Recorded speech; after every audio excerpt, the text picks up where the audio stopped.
organizatat paralele që një farë mënyrë sfidojnë legitimitetin dhe të ardhmën e etikitetin e këtij urdhri edhe rregullit të ndërkombëtar që ekziston që nga 45-a.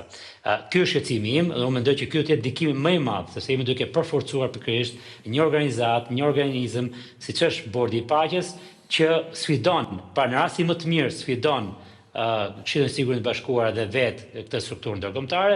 Në rastin më të keq na bën ne të dalim huaj sepse unë personalisht nuk mendoj që vetë Bordi i Paqes do të ketë një temë të ardhme shumë të gjatë, ashtu sikurse shumë iniciativa si nga zoti Trump, ashtu si nga zoti Biden, mos harroj për shembull aleancat për demokracitë që ishte iniciativë e zotit Biden që nuk flitet më për të sot. Unë mendoj që në të ardhmen nuk do të flitet shumë për Bordin e Paqes, por minon gjithsesi këtë bashkësi ndërkombëtare.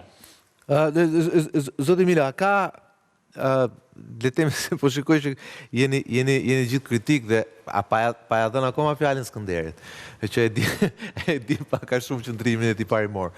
Po pse duhet kemi frikë ne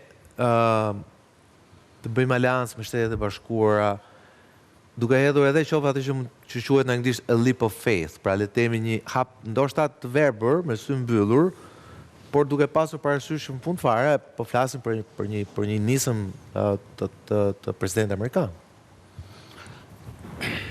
E pare punës që Shqipëria asnjëherë në asnjë moment të historisë së vet, si shteti i pavarur, nuk ka patur përjashto periudhën e komunizmit, nuk ka patur frikë të ndërtojë marrëdhënie, aleance, mirëkuptimi dhe bashkëpunimi me Shtetet e Bashkuara të Amerikës. Si veprimesh kolektive të aktorëve të mëdhenj ndërkombëtar, që nga Karta e Organizatës Kombeve të Bashkuara që e kanë nënvizuar këtë rol të këtyre fuqive të mëdha.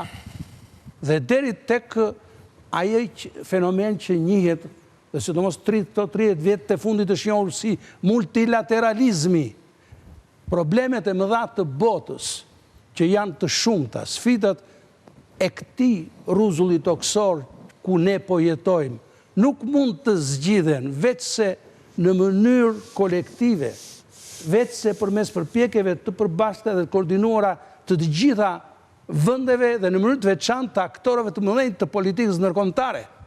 Nuk mund të zgjidhen me vullnetin e një fuqie të madhe cila do qoftë ajo, e në këtë rast Shtetet e Bashkuara të Amerikës. Pra, për ta mbyllur, duhet që kjo çka është paraqitur duhet patjetër që të revizionohet dhe të vijë në përputhje me parimet kryesore të së drejtës ndërkombëtare.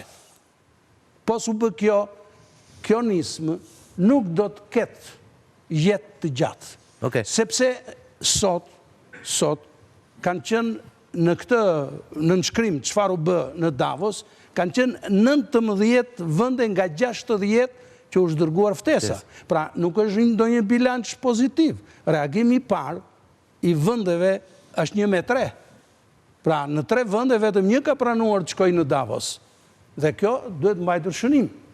Dhe përpos kësaja, ndofta më jepet rasti, përpos kësaja, unë nuk e kuptoj, ose e kuptoj, por nuk më pëlqen që ky nxitim kaq i madh në Shqipëri. Pse u bë me kaq nxitim? Për të mbështetur. Okej.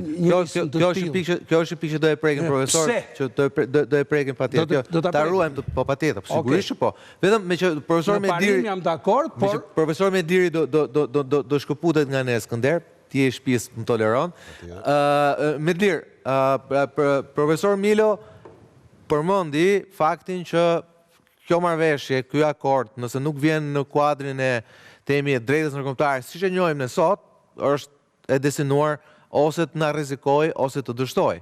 Po kam frikë që nisma e presidentit Trump niset pikërisht për të rrëzuar normat aktuale të drejtës ndërkombëtare.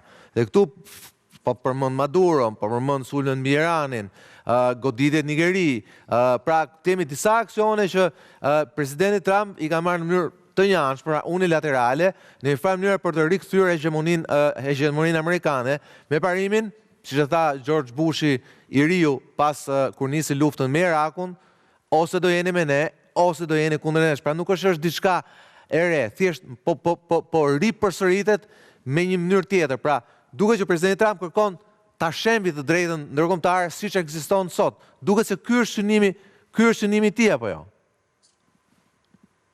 Po patjetër, atëherë pyetja bën, a na shërben ne kjo shembje?